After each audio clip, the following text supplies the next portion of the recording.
fidèles testatrices de la RTNCO Katanga, fidèles followers de notre chaîne YouTube Mag Concret, je vous dis bonsoir, bonjour, ça dépend à l'heure à laquelle vous allez nous suivre, vous allez nous prendre en cours. C'est un plaisir de savoir que vous êtes connectés pour suivre ce magazine économique concret. Et pour ce nouveau numéro, je suis avec un invité de taille, un invité qui vous donnera beaucoup de précisions sur la fiscalité. Alors, je vais tout de suite dire à notre invité, Monsieur Eric Kouboula, vous allez bien? Ça va, madame? Je ne sais pas vous. Ça va. C'est un plaisir pour nous de vous recevoir dans ce plateau. Les plaisirs partagés. Uh-huh. Alors, nous allons tout de suite aborder une grande question avec Monsieur Eric Kouboula. En fait, j'aimerais rappeler qu'il est économiste de formation. J'aimerais également rappeler qu'il est un chercheur, mais aussi c'est un fiscaliste. Il est fiscaliste, il est extra-comptable. Avec lui, nous allons aborder des grandes questions. Alors, lui, il m'a dit, non, madame, je ne suis pas encore extra, je suis stagiaire. Non, expert comptable stagiaire, oui. Oui. Alors, il a dit qu'il était expert comptable stagiaire, mais je vais lui poser la question, pourquoi expert comptable stagiaire? C'est quoi la nuance? Un expert comptable et puis expert comptable stagiaire. Vous avez des... C'est comment ça se passe chez vous? Oui, aujourd'hui dans notre profession, d'abord je commence d'abord par dire aussi bonjour ou bonsoir à nos téléspectateurs. Donc je peux revenir à la question. Aujourd'hui dans notre profession, disons, il y a des réformes. Des réformes se présentent de la façon suivante. Pour devenir expert comptable, vous devez passer, il y a deux options. La première option, c'est ce qu'on appelle l'admission directe par acquis des connaissances. Et deuxième option, c'est passer par un cursus de formation et des examens que vous devez passer. Donc, une fois que vous avez opté pour le cursus des examens et des études à faire, qu'on appelle les DCG, donc diplôme supérieur en comptabilité et gestion, vous allez passer par 7 modules d'examen. Donc 6 modules et je peux dire un mémoire à défendre. Et une fois que vous éliminez ces cours, 3-4 cours je pense, et vous serez déjà admis comme stagiaire. Donc vous êtes à côté d'un expert comptable full qui va vous encadrer pendant 2-3 ans. Et puis après, vous prêtez aussi serment pour devenir expert comptable. Précision très importante parce que nous ne savons pas. Quand je dis nous, les téléspectateurs, les téléspectatrices, les followers qui nous suivent, bon, ils se disent, quand on dit expert comptable, c'est tout le monde. Or, il y a expert comptable stagiaire et puis également expert comptable. Tout à fait, donc, après madame. 2 ans ou 3 ans, on devient expert comptable. Alors ça, c'est pas la question du jour. La question du jour, fidèles téléspectatrices, fidèles téléspectateurs, Monsieur Eric Kouboula, la fiscalité.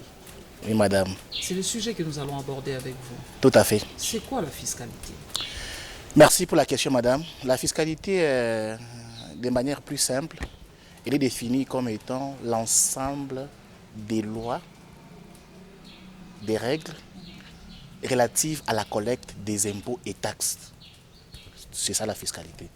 Donc, par exemple, si on vous dit qu'aujourd'hui, nous avons instauré un impôt X, Y, cet impôt-là, on doit les payer à un taux de 13, 14, c'est juste un exemple. Ce sont des lois, ce sont des règles, mais ce sont des lois relatives à la collecte des impôts et taxes. Donc, c'est ça la fiscalité, madame. Ok. La fiscalité, ce sont des impôts, ce sont Des taxes, lois, des lois, des règlements, des règles, tout ce qui est lié à la collecte des impôts, et des procédures, l'ensemble de tout ça, ça s'appelle fiscalité. Alors, lorsqu'on parle de la fiscalité, vous venez là de dire, il y a les impôts, il y a les taxes. Tout à fait. En fait, c'est tout un ensemble. Oui. Mais on a un problème en RDC. Oui. Avant qu'on arrive au grand moment de cette émission, les Congolais, généralement, on n'aime pas payer les taxes, les impôts. C'est dû à quoi? C'est un problème de civisme fiscal, des mentalités des Congolais. Aujourd'hui, il y a un problème sérieux qui se passe dans notre pays. On ne peut pas aller plus loin pour condamner les Congolais, la population congolaise, les condamner pour dire que non, voilà, ils ne veulent pas payer, et ainsi de suite. Non. Ça n'engage que moi-même, selon mes analyses et tout ça. Quand on paye l'impôt, c'est pour que l'État puisse redistribuer cela sous forme de construction des routes, sous forme de prise en charge des soins de santé, sous forme, donc, disons, des bien-être de la population. Mais aujourd'hui, la population, elle est déçue dans le sens que quand ils payent les impôts, ou bien quand elle paye les impôts de cette population, elle ne voit pas vraiment les retombées. Vous voyez, ils ne voient pas les retombées. C'est ce qui décourage beaucoup plus. D'ailleurs, ça fait l'objet d'une enquête que j'ai eu à faire parce que je travaille dans ma thèse de doctorat sur un sujet pareil. J'ai eu à effectuer des enquêtes, à poser des questionnaires, un questionnaire plutôt, auquel les gens, donc les Congolais ont eu à répondre. Ils ont estimé que les Congolais, quand ils payent les impôts, il n'y a pas de retombées. Il n'y a pas la contrepartie de cet impôt-là. Parce que pendant la définition de l'impôt, quand on paye l'impôt, c'est pour une contrepartie. Et la population s'est dit, non, voilà, quand on paye les impôts, c'est pour enrichir les autorités. C'est la conception que les Congolais ont aujourd'hui. Imaginez, je vous donne un exemple. J'étais dans une ville de la place. Il y avait une dame, une vieille dame, qui avait sa maison. Qu'on louait par un blanc. Cette dame-là devait, en principe, supporter un impôt qu'on appelle l'impôt sur les revenus locatifs. Donc, dans son loyer, on devait prélever par les locataires un impôt qu'on devait reverser à une régie provinciale de la place. Mais c'était difficile de faire convaincre la dame-là que non, on doit prélever dans ton argent une somme X, Y et reverser en termes d'impôt. La dame était catégorique, elle avait refusé. Qu'est-ce qu'elle avançait comme argument? Elle disait, je ne peux pas enrichir les politiciens. Vous voyez, c'est l'argument que la dame a avancé. Donc c'est un problème de civisme fiscal, c'est un problème aussi de nos autorités qui doivent utiliser de manière optimale les ressources qu'ils perçoivent de la part de la population congolaise.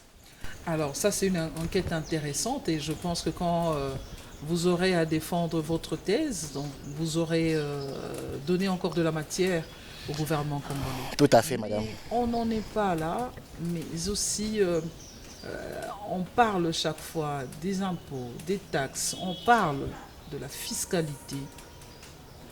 L'on apprend qu'il y a des réformes, qu'il y a eu des réformes. Alors vous avez là soulevé un impôt sur les revenus locatifs. Oui. Moi, j'apprends également il y a l'impôt foncier. Je me rappelle encore à un moment, sur mon salaire, on parlait de l'IPER. Oui. Alors, j'aimerais d'abord savoir quelle est la différence par rapport à tout ça, mais aussi, est-ce qu'il y a eu des réformes? Et vous pensez que les réformes qu'il y a eu, ce sont des réformes qui vont faire avancer la fiscalité, sinon le monde des impôts et des taxes en RDC? D'accord. Votre question a deux aspects. Deux aspects. Le premier aspect, vous voulez d'abord comprendre la différence qui existe entre les impôts qu'on paye pour le moment et aussi comprendre l'impact des réformes actuelles. Je commence avec la première préoccupation. On avait un système cédulaire avant 2026. Notre système fiscal, d'abord, au départ, c'est un système qui est déclaratif. Ça veut dire quoi? Ça appartient aux contribuables que nous sommes de faire une déclaration de manière libre. Il n'y a pas une contrainte derrière. Vous devez d'abord faire une déclaration de manière libre. C'est après que les contrôles doivent intervenir. Donc, c'est ce qu'on appelle un système déclaratif. C'est la grande caractéristique de notre système fiscal congolais. Et le système fiscal était cédulaire. Quand on parle de cédulaire, c'était catégorie. Donc, chaque revenu était taxé dans une catégorie X, Y. Donc, quand vous avez un salaire, ce salaire-là, c'est un revenu salarial qui était frappé à un impôt qu'on appelait IPER, impôt sur les revenus professionnels, IPER. Vous avez un loyer que vous percevez chaque fin du mois, il y a un impôt qu'on prélève, qu'on prélevait, disons, ou bien qu'on prélève, parce que ça existe encore, IREL existe encore, oui. Il y a un impôt qu'on prélève qu'on appelle IREL, impôt sur les revenus locatifs. Vous avez une entreprise, une entité qui a réalisé un résultat, qui a travaillé, qui a exercé.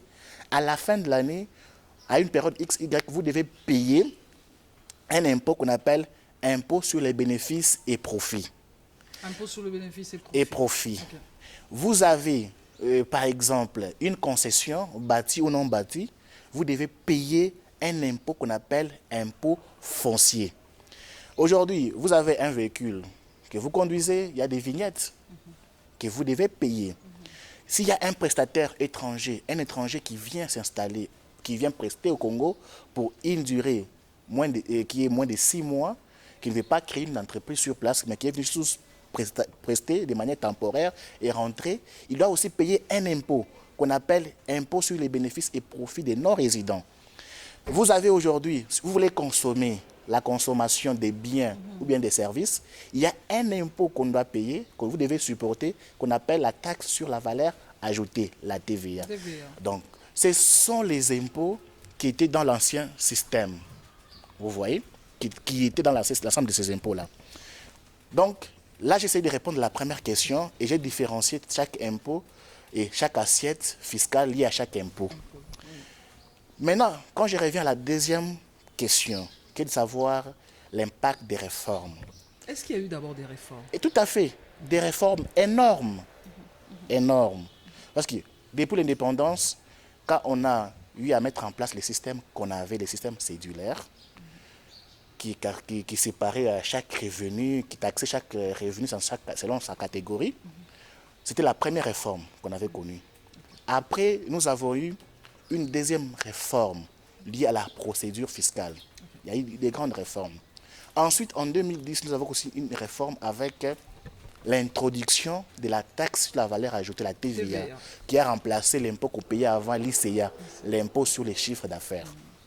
Ça fait la troisième réforme. Troisième réforme. Et aujourd'hui, on arrive à la quatrième réforme où on met de côté les systèmes cédulaires pour avoir juste deux impôts principaux qui vont caractériser le système fiscal congolais.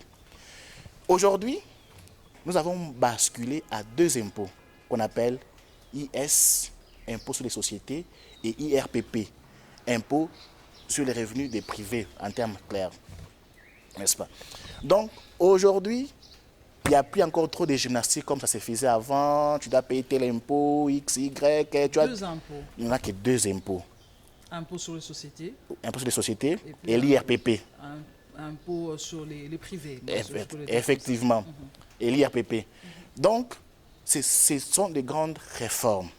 Pourquoi maintenant on est arrivé à ces réformes? C'est la grande question qu'on doit se poser. Je peux répondre à cette question en disant, premièrement, l'État voulait d'abord responsabiliser tous les Congolais. Ça veut dire quoi? Vous savez qu'il y a des gens aujourd'hui qui ne savent pas qu'on paye les impôts. Il y a des gens qui ne savent pas. Oui. Si vous lui demandez même aujourd'hui où se trouve la DGI, ils ne connaissent pas. Mais un Congolais qui se dit citoyen congolais, il ne sait même pas là où se trouve une régie financière, là on paye les impôts.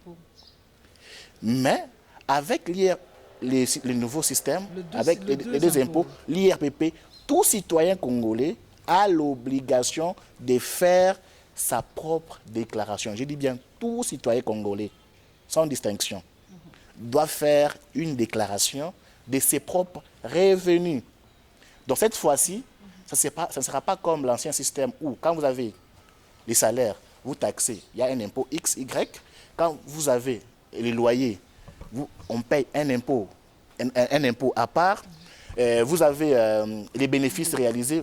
Non, ce n'est plus le cas. Là maintenant, l'IRPP, c'est un impôt qui englobe tous les revenus. Donc, en quelque sorte, on met tous les revenus ensemble. Dans un package. Dans un package, tout à fait. Et on taxe, vous payez en une seule fois. Ouais. C'est la grande réforme. Là, c'est pour les privés, les individus, mais aussi pour les sociétés ne sont pas exclus. Ils doivent aussi, pour les revenus, payer un impôt qu'on appelle impôt sur les sociétés. Donc, je reviens à la question. C'était la première préoccupation, c'était d'abord de responsabiliser les Congolais. Donc, désormais, chaque Congolais doit faire sa déclaration. Et vous pensez, en tant que fiscaliste, est-ce que vous pensez que ça a été une bonne manière de penser ou sinon de repenser sur la loi fiscale, de mettre deux impôts seulement? Moi, je pense que c'était une bonne manière, selon mon avis, ça n'engage que moi-même. C'était une bonne manière. Pourquoi? Je suis en train d'évoquer certaines raisons. Responsabiliser d'abord les citoyens Les citoyens congolais, c'est un élément très important. Tous les Congolais doivent avoir dans leur tête que non, il faut payer les impôts. il faut payer les impôts. C'est déjà un élément positif. Deuxième élément aussi, c'est élargir l'assiette fiscale. Donc, l'État a besoin des recettes. Ça veut dire, dans l'IRPP, là, les impôts que vous devez commencer à payer, il y avait une assiette qui ne faisait pas l'objet d'imposition, qu'on appelait des plus-values. Par exemple, plus-value. Donc, aujourd'hui, si tu as ta maison, vous avez une maison plutôt, que vous vendez aujourd'hui, vous réalisez un plus-value, les plus-values. Ces plus-values, donc vous réalisez donc, disons, une plus-value. Cette plus-value-là fera l'objet d'une imposition. Vous voyez. Alors que dans l'ancien système, c'était une matière qui était exclue, qui n'existait pas. Exclu ou facultatif à l'époque? C'était exclu, ça ne faisait pas l'objet d'une imposition. Okay. Mais actuellement, là, quand vous vendez une maison, vous vendez une concession, vous réalisez une plus-value. Cette plus-value-là fera l'objet d'une imposition.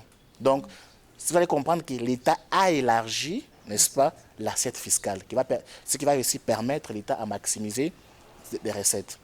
Deuxième élément. Mais troisième élément qui, moi, j'ai beaucoup apprécié, c'est le fait d'harmoniser, n'est-ce pas, d'harmoniser les systèmes fiscaux comparativement aux autres pays. Okay. Comment ça? Aujourd'hui, quand vous arrivez dans un pays comme l'Europe, ils ne connaissent pas ce qu'on appelle l'impôt IBP, impôt sur les bénéfices et profits. Ils ne connaissent pas ça. Le continent européen. Européen. Ils ne parlent que de l'impôt sur les sociétés. Ce qui faisait qu'il y avait un problème quand on voulait mettre en place des conventions entre pays. Vous voyez, aujourd'hui, il y a des Chinois qui ont envahi la RDC, il y a des Libanais, il y a des Congolais qui vont en Europe, et ainsi de suite. Mais on doit mettre en place pour éviter des doubles impositions.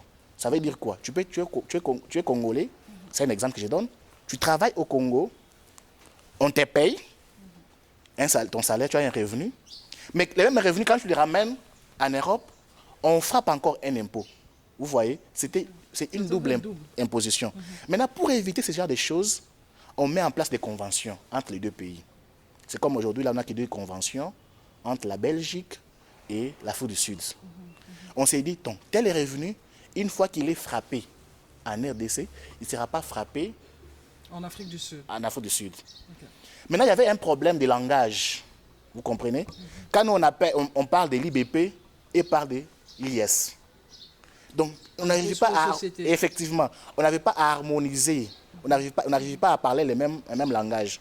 C'est ainsi qu'avec l'IRPP, on s'est conformé aussi à ce qui se passe dans certains pays occidentaux. Ce qui fait qu'on peut se mettre autour d'une table, parler et harmoniser, faire des conventions sans aucun problème. Ça signifie qu'on se retrouve quand même en train de faire des conventions d'égal en égal. Tout à fait. Les conventions, c'est 50-50. On s'est dit, voilà, tel revenu sera frappé chez nous, mais chez vous, non. L'autre sera fait chez vous, mais chez nous, non. Ce sont des conventions. Tout ça, c'est pour permettre aux contribuables de respirer, éviter la double imposition. Non seulement la double imposition, la non-imposition aussi.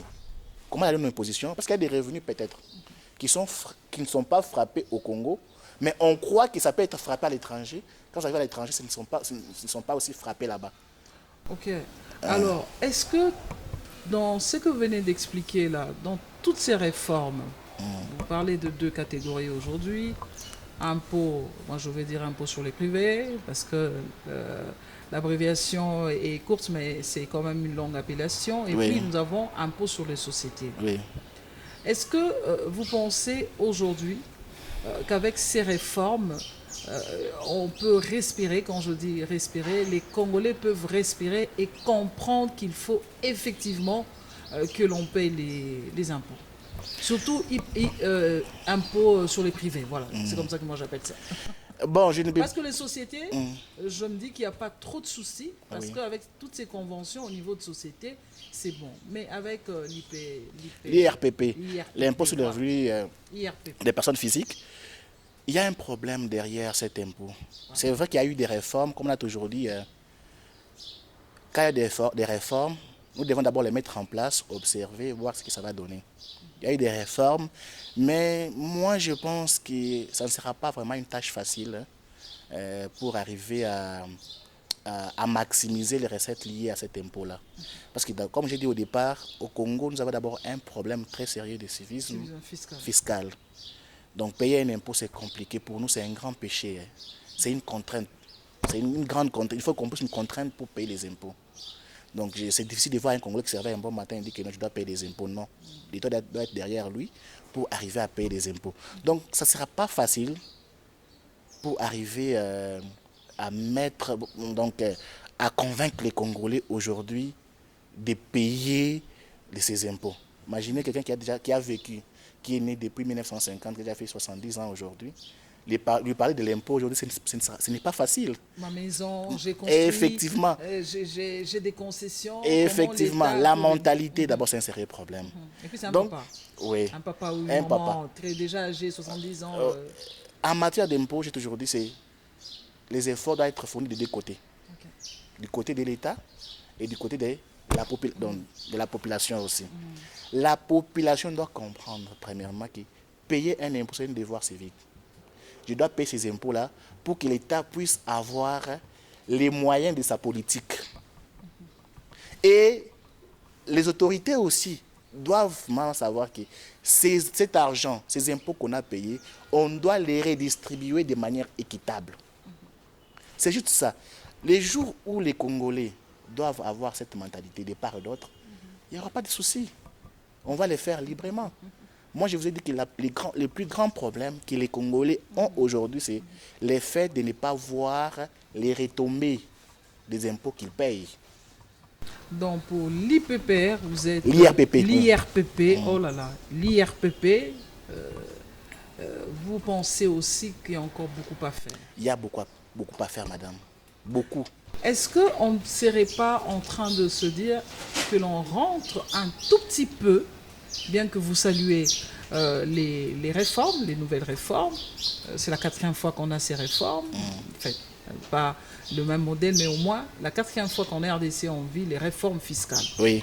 Est-ce que déjà avec ça, vous ne trouvez pas qu'il serait, pour les personnes qui peuvent penser, qu'il serait intéressant que l'on rentre dans l'ancien système en ce qui concerne les impôts, au lieu d'avoir seulement deux volets, impôts sur les privés, permettez que je le dise comme ça, oui, et aussi l'impôt des sociétés.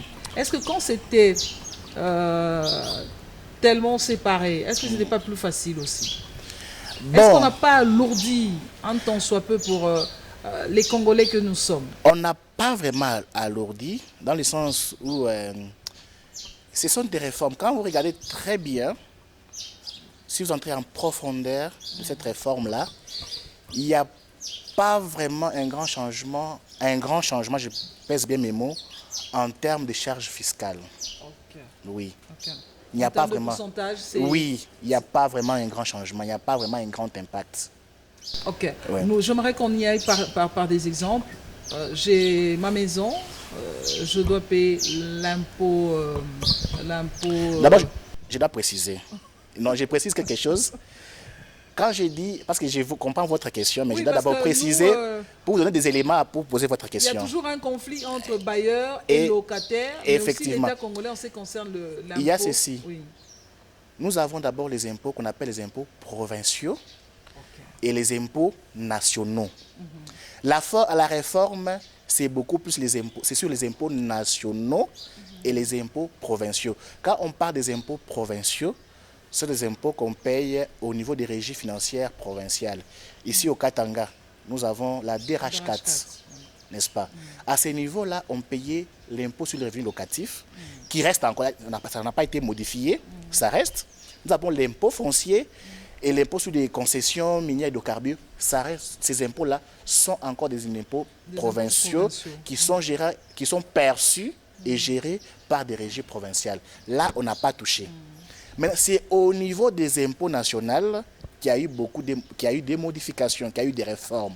On avait l'impôt sur les bénéfices et profits, on avait l'impôt sur les revenus professionnels, tout ça. On a maintenant fait des réformes pour avoir que deux impôts l'impôt sur les sociétés et l'impôt sur les revenus des personnes physiques. Ce sont des précisions de taille parce Oui. que déjà, avec la question sur l'impôt sur les revenus locatifs, Oui. impôt foncier, il y a toujours des conflits. Oui. Des conflits entre un bailleur et Un locataire. mais Ouais. aussi avec l'État congolais. Oui. Est-ce que c'est une bonne façon de faire les choses pour les bailleurs qui pensent en ce qui concerne l'impôt sur le revenu locatif? Son locataire ou sinon sa locataire n'a pas le droit de prendre pour aller verser cet argent au niveau du service compétent. Je prends le cas de la province du Haut-Katanga, de la DRH4. Quel est votre point de vue? Il y a un élément que les Congolais doivent comprendre. En matière fiscale, il y a celui qu'on appelle redevable, celui qu'on appelle contribuable. Qui est contribuable? Un contribuable, c'est la personne sur qui incombe la charge d'impôt. Pour les cas du contrat bailleur... Je vais y arriver. Voilà. D'abord, j'ai défini et puis je vais donner une illustration avec les cas que vous venez d'évoquer. Et nous avons un redevable. Qui est redevable? Les redevables, c'est la personne auprès de qui l'État donne les pouvoirs de retenir l'argent à la source. Ce n'est pas son argent, mais on lui dit, tu as les devoirs ou bien l'obligation de retenir cet argent-là et venir reverser dans les trésors publics, dans la caisse du trésor public, dans les trésors publics, disons. Celui-là, on l'appelle redevable.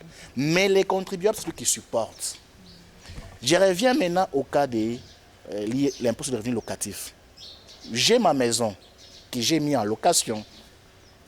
Je dois percevoir chaque fin du mois un revenu qu'on appelle les loyers. Et les revenus là, d'office, je dois savoir qu'il y a un impôt. On dit souvent, nul n'est censé ignorer la loi. D'office, je dois savoir qu'il y a un impôt qu'on prélève sur les loyers qu'on appelle impôt sur les revenus locatifs.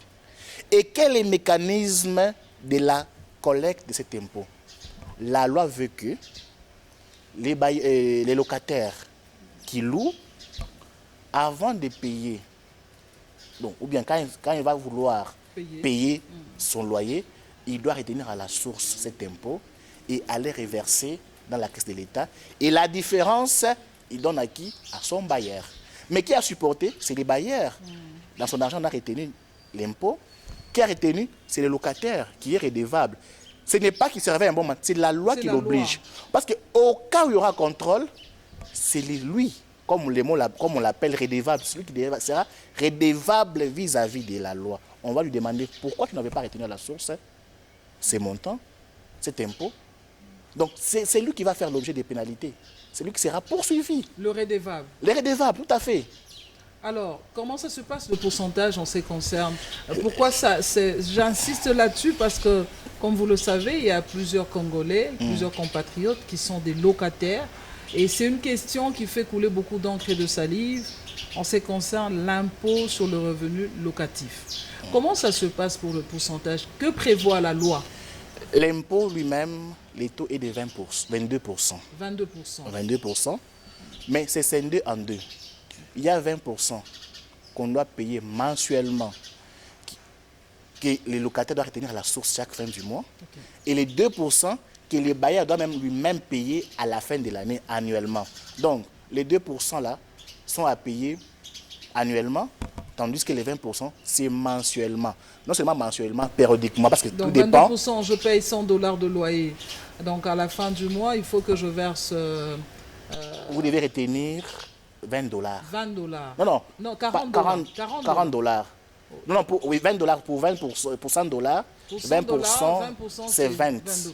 C'est $20 que vous devez retenir, vous reverser et vous donner à votre... Je remets à mon bailleur $80, tout à fait. Et le bailleur, à son tour, à la fin de l'année, il va faire la somme des revenus. Donc, si on prend $100 x 12, nous avons 1200. Il prend maintenant 2%. C'est environ 24, non. Ok. 2% de $1200 que le bailleur va verser maintenant au trésor. Effectivement. Est-ce que vous pensez que c'est facile de gérer cette situation? La loi est dure, mais c'est la loi. Vous avez la réponse. Qu'elle soit facile, compliquée, la loi est dure, mais c'est la loi. On doit se soumettre.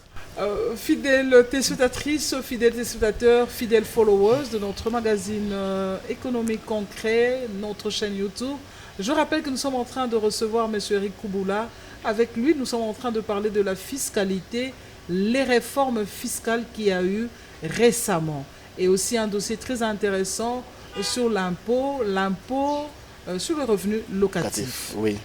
Monsieur Eric Kouboula, parlons-en en ce qui concerne cet impôt. Au cas où le bailleur refuse que le locataire récupère les 20% pour aller verser au trésor public, comment ça va se passer? Non, là, mais le locataire dit qu'il faut aller payer, le bailleur dit moi je ne veux pas. Comment ça va se passer? Mais là, c'est simple, vous devez juste vous adresser à la régie financière. Comme allez dénoncer. Dénoncer, vous devez écrire, n'est-ce pas? Écrivez, signifiez déjà à la DRH4 que non, voilà, j'ai un souci avec mon bailleur, la loi me demande de faire ça, de retenir et tout ça, quand même la régie financière soit informée pour vous couvrir. Oui, pour couvrir le locataire. Et oui. Au cas où le locataire le fait et qu'après-demain, le bailleur lui dit il faut libérer ma maison. La suite, ça sera comment? Mais vous libérez la maison, c'est sa maison. Vous n'avez pas de choix. Alors, c'est une loi qui est un peu compliquée. Non, ce n'est pas compliqué. Ce n'est pas compliqué. C'est au bailleur de comprendre que la loi existe et il doit se soumettre. Nul n'est au-dessus de la loi, madame. C'est plus facile. Dans l'exercice de votre métier, puisque vous êtes fiscaliste, vous êtes expert comptable, vous gérez beaucoup de dossiers sur la fiscalité. Je dois dire que vous êtes un expert en matière fiscale. Est-ce que vous avez déjà rencontré parmi vos clients, si je peux le dire ainsi, ceux-là qui se sont retrouvés face à des situations où il faut gérer, c'est vrai que vous gérez plus de sociétés, mais il faut gérer un contentieux en ce qui concerne l'impôt foncier, mais aussi l'impôt sur le revenu locatif. Est-ce que vous avez déjà eu? C'est fréquent, madame. Nous avons eu beaucoup de cas. Beaucoup de cas. Quels sont les conseils que vous prodiguez? Nous, on donne des conseils. Nous, notre travail se limite au niveau des conseils. On ne décide pas. Nous, on ne décide pas. Nous, on donne des conseils. C'est au bailleur de prendre des décisions à ses propres risques et périls. Nous, on donne tout simplement des conseils. On dit, regardez les conséquences. Quand vous refusez, voilà les conséquences. Il y a des pénalités. Voilà. Il y a des recouvrements forcés. On va venir vous bloquer vos comptes. Voici, ainsi de suite. Nous, on se limite par là. C'est à lui maintenant de prendre des décisions. Mais ce n'est pas facile pour vous dans ces genres de situations, quand il faut gérer. Mais je trouve que c'est facile, madame. Moi, quand j'ai décidé, quand je conseille, on me paye, je pars. Le reste, ça ne me regarde pas. Parce que j'ai donné des bons conseils, vous devez suivre. C'est comme à l'hôpital. Quand vous partez, on vous prescrit des médicaments. Vous refusez de prendre, mais vous allez mourir.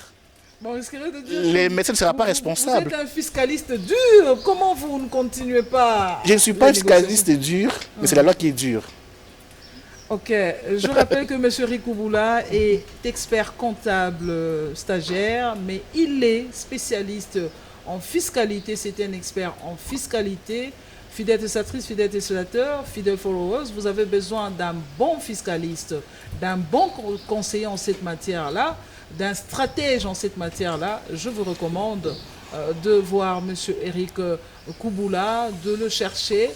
Je sais que vous aurez une facilité pour avoir ses coordonnées. Mais sinon, vous allez passer par nous. Pourquoi je le dis? Parce qu'il y a de la matière avec lui.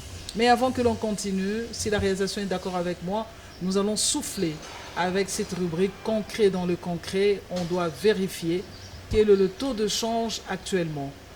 Comment ça se comporte aujourd'hui, le dollar américain, le franc congolais face au dollar, le franc congolais face à l'euro. On va savoir avec concret dans le concret. On se retrouve après.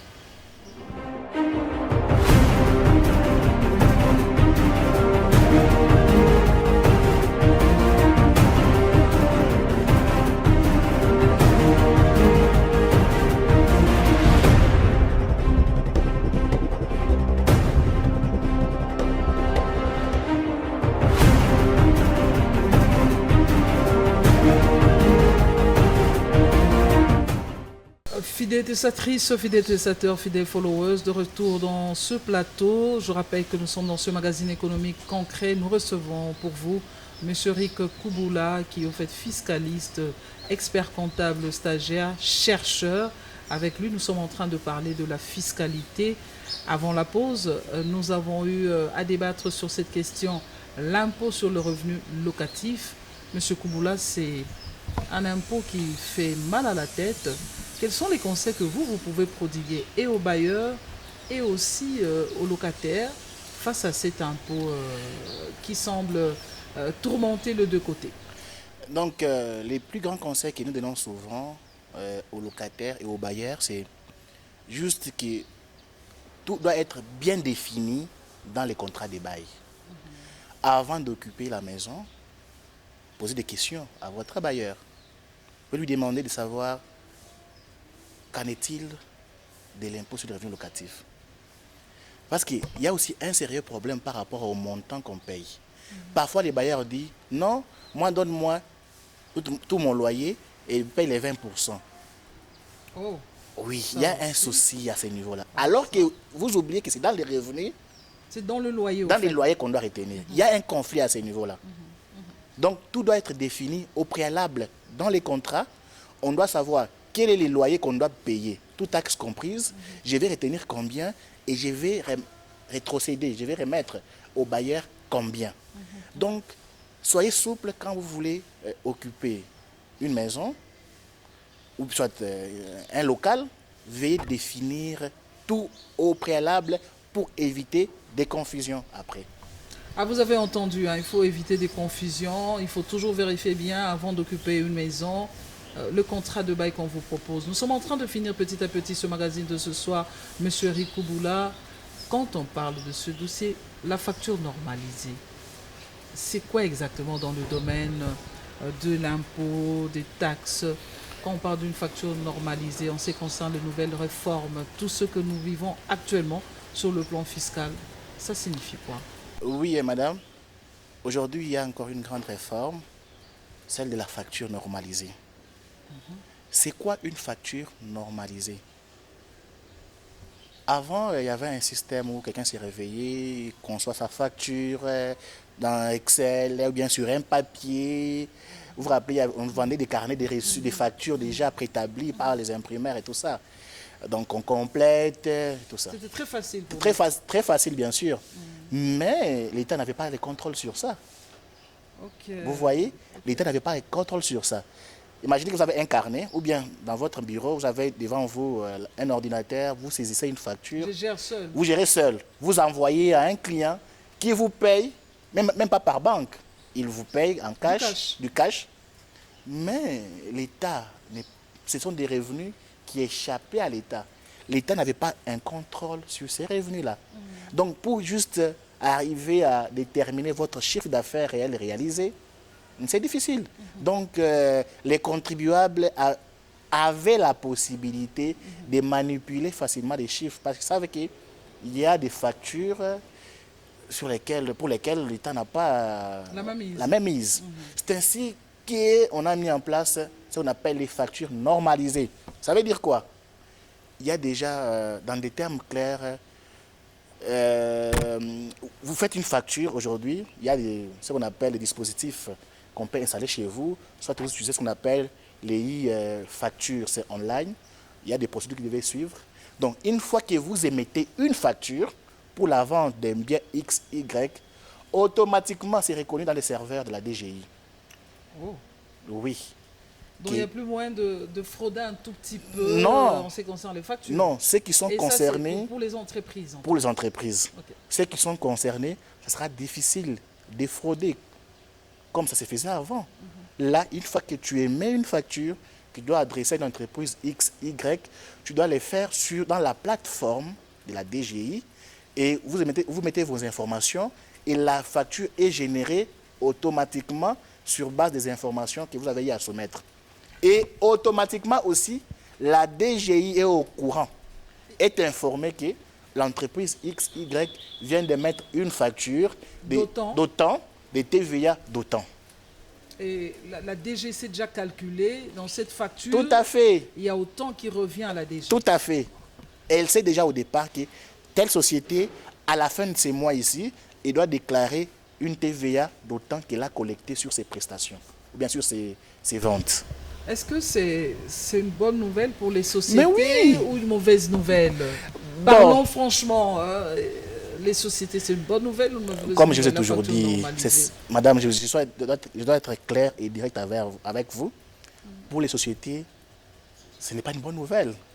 Parce que l'État renforce les mesures. Je vous ai dit au départ que personne n'aime payer les impôts.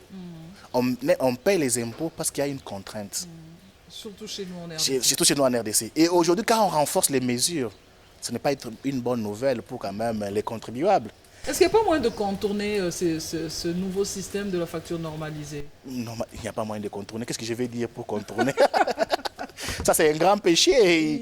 Il n'y a pas moyen de contourner. Les entreprises sont obligées de se soumettre à ce nouveau système, effectivement, à cette réforme sur la facture normalisée. Tout à fait. Surtout les entreprises assujetties à la TVA. Okay. Parce que ce ne sont pas toutes les entreprises qui ont l'obligation de collecter la TVA de l'État. Non. Il y a une catégorie des entreprises. Peut-être que ça fera l'objet de notre émission. Oui, pour en débattre davantage. Mais ces entreprises-là qui sont sélectionnées, qui sont assujetties beaucoup plus à la TVA, en tout cas, ont l'obligation de vendre avec des factures normalisées. Ah, mais c'est pas facile, hein? Ah oui, c'est pas facile, madame. J'imagine que c'est pas du tout une bonne nouvelle pour les entreprises. Et ça fait combien de temps que ce système a commencé, de la facture normalisée? Ça a commencé, on a mis ça en place depuis décembre 2025. Est-ce que toutes les entreprises sont déjà informées? Ceux qui sont assujettis, bien sûr, à la TVA? Je ne pense pas que toutes les entreprises sont informées. Je ne pense pas. Vous savez comment certaines entreprises fonctionnent, les Congolais en particulier. Ils ne cherchent pas l'information.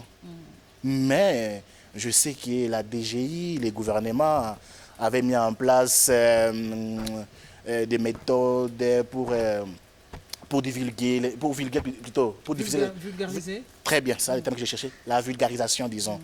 Il y avait des campagnes, il y a eu des publicités à la télé. Quand vous regardez même chez vous, ça passe, non, voilà, facture normalisée, ainsi de suite, tout ça. Donc, c'est ça. Donc, je pense quand même que, à ma connaissance, selon, comme je suis dans des domaines, je crois que quand même la grande partie est déjà informée. Mais il y a encore des petits soucis techniques. Il y a des soucis techniques derrière ça. Mais j'ai vu que l'État et les ministres des Finances, il est en train de prendre des dispositions pour quand même essayer de répondre aux difficultés relevées Espérons que ça ne va pas bloquer comme ça bloque à devant en ce qui concerne le guichet unique. Espérons que ça ne va pas bloquer parce que en ce qui concerne le guichet unique aussi, il y a des petits soucis avec les entreprises qui se plaignent. C'est une réforme qui a été beaucoup critiquée. Parce qu'on a d'abord un souci des connexions Internet, on a un souci, des manipulations d'ordinateurs, des machines. Alors voilà, il y a des soucis derrière. Vous, en tant qu'expert, spécialiste, fiscaliste en la matière, je pense que vous aurez le temps également de prodiguer quelques conseils. Oui, tout à fait. Nous sommes en train de finir déjà, c'est la fin, la réalisation me signale. Monsieur Eric Kouboula, quel est votre mot de la fin pour clôturer cette émission de ce soir, sinon de ce matin pour ceux qui vont nous suivre pendant la journée? Je dis d'abord merci. Je vous dis d'abord merci de votre invitation, de l'honneur que vous m'avez accordé de passer à votre plateau. Et aussi, j'interpelle tous les Congolais d'avoir la culture de la fiscalité dans leur tête. Merci, madame. Merci à vous, c'est un mot de la fin très gentil. Oui. Je rappelle que nous avons reçu dans ce plateau du magazine économique concret, nous avons reçu M. Eric Kouboula. Avec lui, nous avons parlé de la fiscalité, les réformes que nous avons eues, les réformes fiscales. En cette matière-là, nous avons abordé ces questions, mais je dois dire que nous espérons le revoir très bientôt. Est-ce que la prochaine fois, vous allez accepter d'être notre invité? Je serai là, madame, je serai là. Merci beaucoup à vous d'avoir répondu à notre invitation. Je vous dis à tous, merci. Bye bye et à la fois prochaine. Merci, madame.